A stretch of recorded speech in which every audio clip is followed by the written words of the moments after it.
welcome back to You Tuned In. If you've been following or tracking, you realize that last week I was a no-show. I was MIA, and I know I told you guys that I would be posting each week, but this was not this was not an accidental missing in absence. This was on purpose, and it's because, like anybody else that lives the human experience, there's sometimes where God has to wade through our own voice, nonsense, noise, and communicate with our hearts. And that's what last week was for me. God was just doing a heart check. I think making sure that my passions and my desires were in alignment with what His are, and petitioning me for humility. And so I'm thankful for Him always showing me that and talking to me about that. But I know that I had been talking about making sure to be more consistent. So I definitely want to do that. I don't want to not go forward with the things that I talked about going forward with. So last time we talked about asking the really critical question of where you're going, not getting caught up in the facade or the lie of a holy hustle, this almost noble pursuit of idolatry.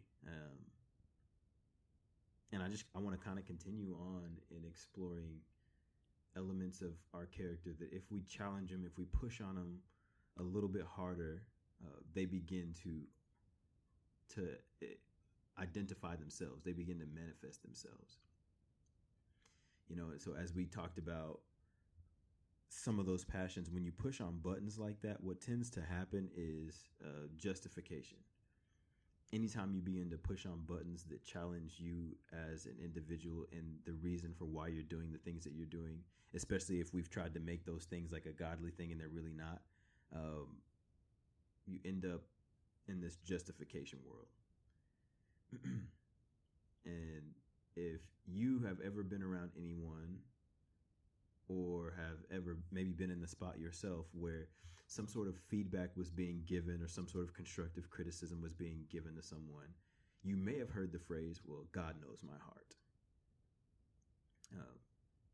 I've heard people say that all the time, and I think it probably has the opposite effect of what people are trying to use it for.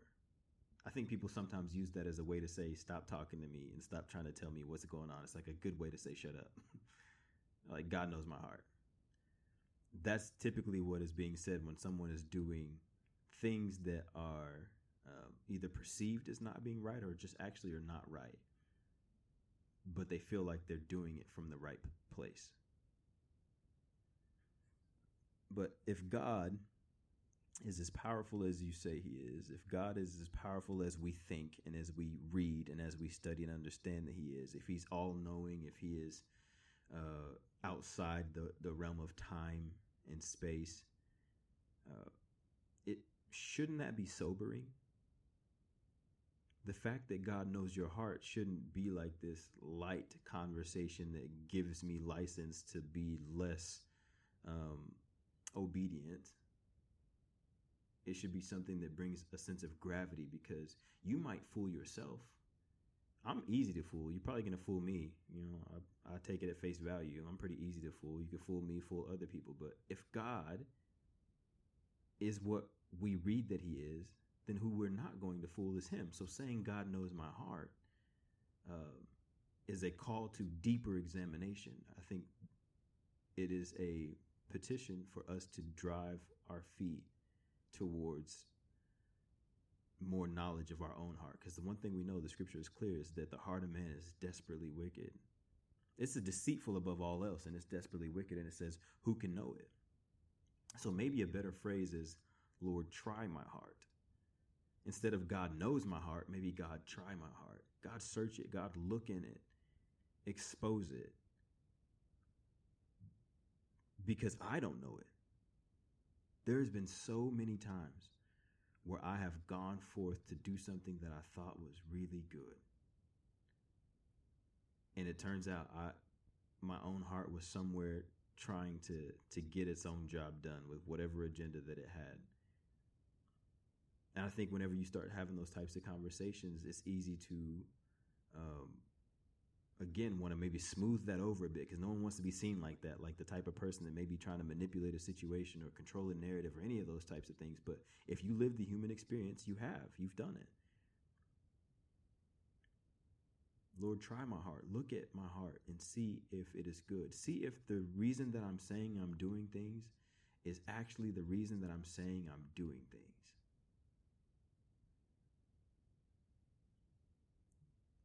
Right?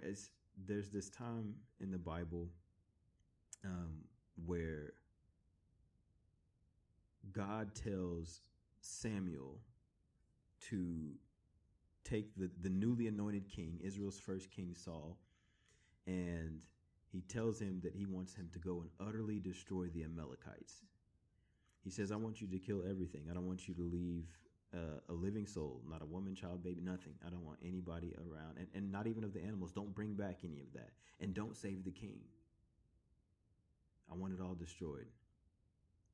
And Saul, being the first king of Israel, he goes out to do this very thing, and God blesses them in battle. It's a great victory. And he does. He kills everything, with the exception of he saves alive the king, and they save alive some animals for sacrificing. Right? All these goodly animals, and these people are seeing these goodly animals that they could sacrifice. They save those back. And all seems to be well, right? Your people are happy with you. As the first king of Israel, your people are happy with you, and you've arrived and delivered this victory. And when Samuel arrives, Saul meets him, and he's really excited, and he's super happy about doing the work of the Lord. And he said, pretty much meets Samuel and says, I did it. I did what God told me to do. And Samuel says, if you did what God told you to do, why do I hear the bleating of sheep and oxen in my ears? Why am I hearing animals that should be destroyed? And instead of having like this aha moment about his own heart and how he wanted to be a good king, I really don't know how God would have responded in this moment if Saul would have said, man, I really want to be a good king. I see these people and I heard what you said, but then I made a choice in the moment because I wanted to be a good king. And it wasn't the choice that you said to make. But he doesn't say that. He says, the people, they wanted to bring these things back, and they wanted to sacrifice. But then Samuel says something that's really important. He says, obedience is greater than sacrifice.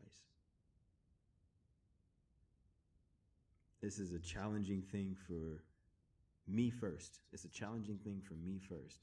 But then it becomes a very challenging thing for Christendom as a whole. Because God has given us this free will, and because oftentimes we have this ability to look at ourselves with these eyes of deep understanding, we know why we did what we did and how we did it. And we end up in all these different places that God never designed for us to be in. And we will do it in the name of sacrifice. You ever hear people talk about someone who's just got a heart for the Lord? Oh, this person's on fire. They got a heart for the Lord. Oh, she's on fire. She got a heart for the Lord. Or he's on fire. He's got a heart for the Lord. What does that really mean? Jesus said, if you love me, keep my commandments. And it sounds super transactional. When we think about the concept of love feels like it should be emotional. It feels like it should be based on feelings and emotion and realization, but Jesus makes it so transactional here. He says, if you love me, keep my commandments. You are my friends if you do whatsoever I command you. You do the things I tell you, you're my friends. How can it be that transactional? Here's why. Because since we have free will, and one of my favorite scriptures is over in the 8th chapter, Romans, it says, for the creature was made subject to vanity, not willingly, but by reason of him who subjected the same in hope. We're created subject to this vanity, and we are supposed to overcome it. But if at any moment you stop believing that your heart has got an agenda of its own, you then open the door for deception. You open the door for disobedience. You open those doors for that. Samuel told Saul, obedience is greater than sacrifice. All these things that you're bringing to me and these things that you're trying to hand me, that you're trying to give me of your hands, do you think I have pleasure in them? All of the works and labors that you might be able to do, all of the Christian mission trips, all of the everything that you could put your hand to and think about, is God at any point looking at you being like, oh man, I'm so thankful you did that. I wasn't able to get that done myself. Is that what he needs? Or is obedience greater than sacrifice? Here's, I think, kind of where the rubber meets the road at for me is that if you have sacrifice without obedience, then all you really have is performance.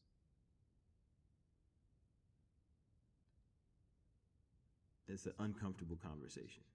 I don't care what it is. If you're a preacher and you are sacrificing yourself of your time, you are sacrificing yourself of putting yourself out there and tending to the flock of God, but you're not obedient, then really that's just a performance. When you're talking behind the podium, you might as well be on stage. That's a performance. And we've seen where that goes.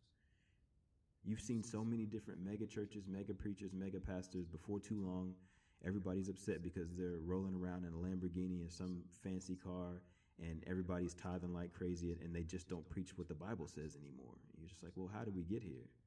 Because sacrifice without obedience is performance. You could have a beautiful voice that touches the saints' hearts. You could have a voice that can lift people up out of struggle and out of trouble. But if you're desiring to go forward and not be obedient in the direction that God tells you to be obedient in, your song is a performance. Your youth pastor is a performance. Your very charity, your hospitality, your reaching out to lend hands to the poor, if not in obedience, is performance. And we know this to be true. We know that it's not about, there's so many things that would make you want to challenge what I'm saying right now and say, no, because God knows that I've got a heart towards him. God knows that my heart is with him. Well, God himself said that David was a man after his own heart. He said David was a man after his own heart. And you can read throughout the Psalms that David seemed like his heart was definitely to try to chase God. You can't say anybody was more on fire for trying to chase God than David in that time. But there comes this time where David looks out and says, man, the ark of God, the children of Israel had been in some idolatry and they'd been displaced several times. Just like they had been in the past. They've been displaced because they did the wrong thing. And as they've done the wrong thing, the Ark of the Covenant is taken. And David says, I want to be someone who brings that back. I want to bring the Ark back. Shouldn't be over there. So he goes and in David-like fashion and vigor, he rallies his people. He goes and fights. He gets the Ark back. And as he gets the Ark back, he's now going to make sure he's transporting it with this, in his mind, utmost care. He builds new carts with new wheels, and he gets singers and dancers, and he goes before this thing. He puts the Ark of God on this new cart, these new wheels, and he goes before it with the sons and daughters of music, and he's before the Ark, really, in his mind, no doubt laboring in holiness to the reverence of what it is that he's doing. I'm bringing back the dwelling place of God. But as he does that, he hits this bump. The people who are driving the cart, they hit this bump, and the Ark of the Covenant starts to teeter. And as it teeters, there's a man named Uzzah who touches it to try to steady it. And when he does, God takes his life.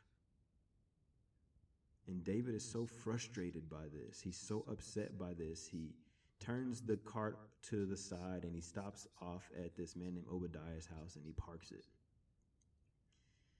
And the thing about it is you may be right in some of the things that you're doing, because here this moment is once this cart is parked at Obadiah's house, Obadiah is blessed for like 3 months while the cart is there. His whole house is blessed. So obviously the Ark of God is a real thing, and what David was wanting to do is probably a good-hearted, good-natured thing. But he goes to God and he's upset and he says, God, I try to do this good thing, man, and you made a breach upon Uzzah's life. Why would you do that? And as he's having this conversation with God, and he really for the first time, it seems like, surrenders his will to what God's will is and starts asking questions and says, why did you do that? God says, I didn't tell you to transport the ark. If you would have asked me, I would have told you that only the Levites are supposed to carry that. Those little holes, those little rings that are at the bottom of there, and that pole that goes through those rings, what do you think that's for? So they can bear it upon their shoulders. If they would have been bearing it upon their shoulders, would they have hit that bump, and would it have swayed the way that it did? Would you even been in the situation if you did it the way I told you to do it? So David humbles himself. He humbles himself, challenges his own heart after God searches it and identifies what's happening. And he goes back to the people and he's like, hey, Uzzah, that's on me. We shouldn't have been transporting the ark that way. God actually wants the Levites to transport the ark. And this is the way that he left to do it. Order, obedience, balance, back to what God wanted. And when they did that second time, there was no less effort. He still had the sons and daughters of music. He was still going before it. And actually, he was dancing so hard, so vigorously that he got in issues with his wife. He's so thankful for what God is doing. You see, now still sacrifice was there, still the labor was there, still all the work was there, but it was born from obedience to the way that God wanted it to happen. I think so much of the time we think that miracles dictate belief. Whenever I think about a person that I would say is strong in faith, it's typically associated with some act of faith that I've seen in their lives. It's typically associated with something that I've seen God do through them or for them. But Ahab was a terrible king. He was a literal idolater and married a prophet, married the daughter of Ethbaal, this prophet, this minister of the idol Baal. And even in all of his terribleness, God still showed great miracles to Ahab and heard his voice when he cried to him. I actually believe that obedience measures belief more than miracles. God does all kinds of work for all sorts of different reasons to get his glory, that his will and his purpose might be established, all those different things. But your obedience, if consistent, can only prove really one thing, your belief. And I'm not talking about a pharisaical obedience where you're just checking boxes, because that's not belief either. But it's a very real thing to say, hey man, if I love how Christians, we always use this when we're talking to people who don't necessarily believe, we'll use this allegory about if you saw someone a child getting ready to walk out into a street, would you not say anything? And it's such a bulletproof argument because everyone would, you know. But my question is deeper than that. Why would you? Why would you say something if you saw a child going into a busy road? Because of your belief. I believe that if that child goes into that busy road, the probability for danger and death is extremely high. I believe that.